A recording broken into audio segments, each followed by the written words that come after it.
What up, YouTube? It is your boy JB, and we are here today with the review for Love Match Atlanta Season 1, Episode 3. The episode is titled Sage, you guys. Now, before we go ahead and get into this review, if you guys are watching this video or any other video on the channel and are not subscribed, then I need you guys to do me a solid favor and stop taking me out on this date and having me foot the bill. You guys can do me that favor by liking the video, subscribing to the channel, turning on your post notifications, sharing the video, you guys. And with that out the way, without further ado, let's discuss Love Match Atlanta, shall we? Alright, you guys, so I have to say that this episode, it was a lot better than the last two episodes have been. We did see a little bit of matchmaking going on in this episode and not so much drama filled. So I'll start up with Kelly and Tana. So Kelly and Tana, they are meeting up with a potential client. Her name is Amy.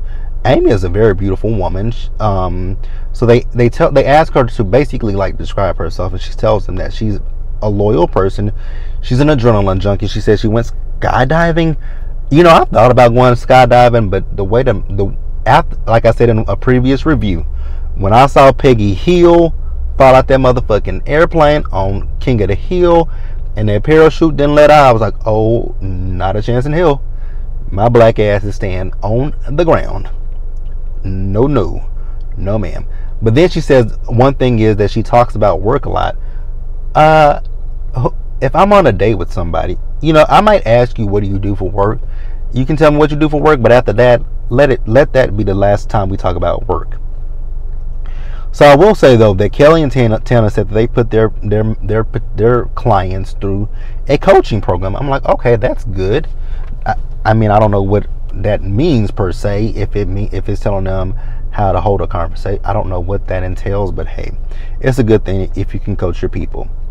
So then we later see Kelly and Tana, and they talk about having Shay as a potential client. So Tana is okay with it, but Kelly is not. Kelly is having some issues with the fact that Shay is cool with Joseph. And I was like, ma'am, what does it have to do with the price of tea in China?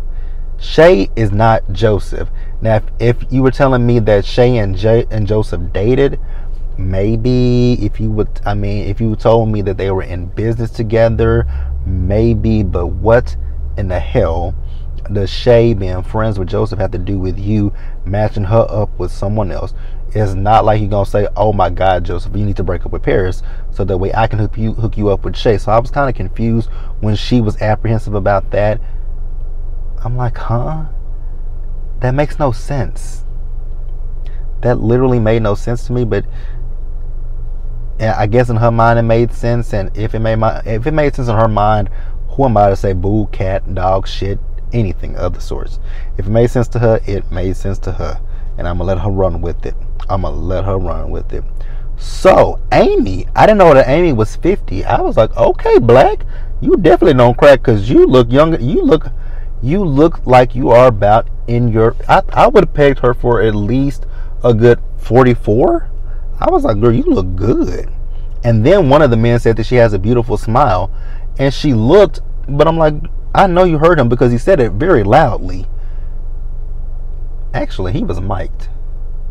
Well, no, he wasn't mic'd because they had to put subtitles on him, but you could hear him very loudly.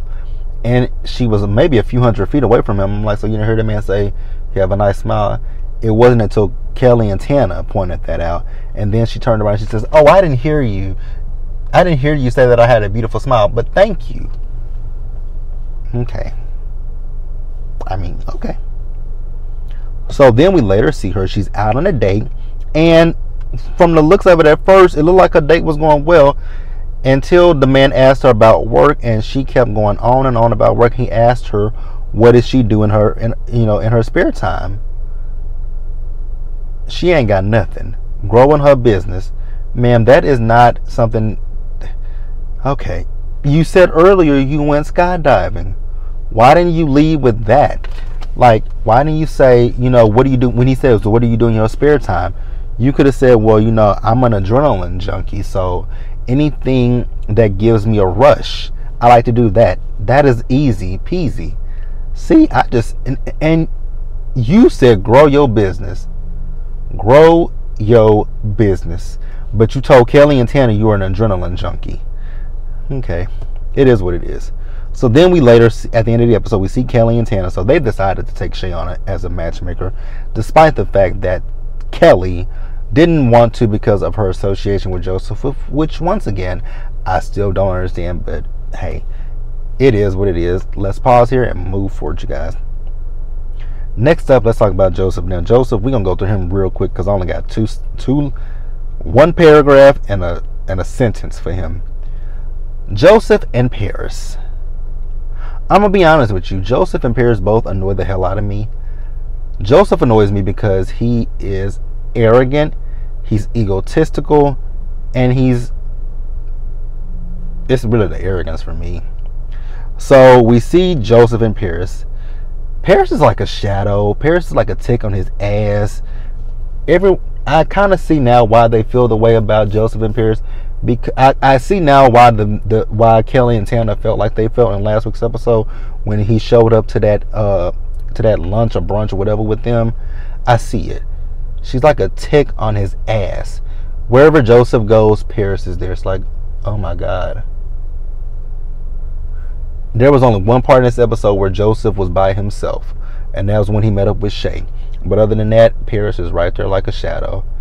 I'd be like, can you not go anywhere without, your little body double? Like, can you not? So they're meeting up with Jessica. So you guys remember, Jessica is the one that they did the whole photo shoot, the makeover and everything with. The one that went on Kevin Samuel's show last week. The one that went on Kevin Samuel's show. So she went out on a date, and she liked the guy, she had fun, and she enjoyed it. And that was it. So, yeah. Oh, and that's actually all I got for Joseph, because the next thing that I said is, Joseph is annoying and very much full of himself. Period. Point blank. That's all I got for Joseph. I ain't got nothing else for Joseph, and we gonna move on. This is probably gonna be a short video, you guys, unfortunately. Or fortunately, whichever way you feel. So let's pause here and move forward. Alright, you guys, so next up, let's talk about Shay. And so we see Shay. Shay's meeting up with her personal trainer, and she has Lamont joining her. I tweeted this. So is Lamont, I mean, I know he's not damn, is he like a friend of the matchmakers? Because, and the thing is with Lamont is a matchmaker himself. We saw that in last week's episode. Lamont is a gay matchmaker. So what's her name? Shay, she thanks Lamont for the referral. I'm like, you thanking him for the referral, but it didn't pay off because they're good Judies. And that wasn't the point of her going on a date with him, to find her next good Judy. She wanted to find a partner. But okay. So Lamont says that he met up with Joseph, and for him, it's the arrogance. Because Lamont says that Joseph is upset with him and with Shay because of them laughing at his event when Kelly and Tana got up. Was that rude? Yeah. But I'm sorry, I'm actually on Lamont and Shay's side in this situation. Bitch, if something is funny, I'm gonna give you a good guffaw. So I'm on their side. If something's funny, motherfucker, something funny, and you just gonna have to be mad that I laugh. Now see, if I found it funny, I'm not gonna apologize, because I'm gonna be like, you know what, it hurt you. If you say it hurt my feelings, I'll be like, you know what, that I can apologize for. Hurting your feelings for laughing wasn't intentional. I just thought the shit was funny, and I just busted out laughing. Wasn't trying to be mean. I wasn't trying to be malicious or anything of the sort. So that one I would apologize for. You guys, I think the thing that's gonna annoy me the most with this cast in this show is the word certification. It's kind of like with the Real Housewives of Dallas. They talked about charity in the first season. Real Housewives of Potomac talked about etiquette. Real Housewives of Atlanta talked about, the Black Hollywood. I think that's the kind of stuff. I think that's what annoys me when it comes to certain shows, when they have this one thing that they talk about, and that's all that they talk about. And for me, it's the certification. It is the certification. I'm over it. I am over it. Now, here's something that I did not know about Joseph is Joseph is in his third relationship from his app. I'm like, huh? What? Say who? He's in a third relationship. You got a problem. There's a problem. And it's within you. You built, Joseph, just say you built this out for yourself so that you can find a mate. That's all you got to say. That's all you got to say. And then Shay was like, he and what's old girl name? Paris, they've been off and on. And when they're off, she's off the website. I'm like, that's typical. That ain't no shock. That is not a shock. When a man gets mad and he's out of the relationship, he's going to want to erase the woman from everything that he has. So that's not a shock. So we see Shay's son and her daughter. Shay, so you literally started over? Your son was 17 years old when you got pregnant with your baby? Woo, girl, better you than me. I don't know how I don't know how people can do that. That would just be something that I can never do. My kids are almost grown out the house. I'd be damn if I'm about to have another one. The doctor tell me you're pregnant. Well, I can't get pregnant, but if I'm married and have a wife, and our doctor say you guys are pregnant, Allah don't care who tell it. Go give her another pregnancy test. Allah don't care who tell it. We are not pregnant. That is not going to happen over here. We are not starting over again. Absolutely not. So then we see Shay. So she had this meet up with Joseph, and she wanted to clear the air because she felt bad about the mixer. I don't see anything wrong with her laughing, but Joseph did, so I'm not gonna take that away from how he felt. So it was in this thing that I did notice he does call every woman queen, and I'm like, so Paris, if that is a nickname that he got for you, you might want to tell him to give you another one, because he does call every woman queen. So you're not necessarily special unless he calls you Queen Paris. But other than that, he calls every woman queen. So again, certification. Anytime I hear the word certification from these matchmakers, I'm going to take a shot of something, because damn, they say certification left, right, backwards, forwards, up, down, left, right, front, back. They say it repeatedly. Now, I am on Shay's side, because when she was talking to Joseph, Joseph was over talking her and not letting her get her point across. And she saged his ass, and I was here for her with that. But where Shay lost me at was when she called him Josephine. And I said something on Twitter. I was like, calling him out of his name was very tacky, much like that wig on your head. And I didn't expect for her to see my tweet, but she saw my tweet. And I said it to her last night on Twitter, because she said, looking back on it, she said she agrees, and she wish she didn't do it. And especially if that's your friend, because to me, for her to say that, it just came off very, and I'm not saying that you're homophobic, Shay. It just came off very homophobic, because I hate when people do that when you have a man. Despite the fact that I might think that Joseph might be, I'm gonna keep that to myself. Well, I already tweeted that I thought Joseph was gay in the first episode before we met Paris. Before we met Paris, I thought Joseph was gay, and I tweeted it. And I was like, oh, he has a girlfriend.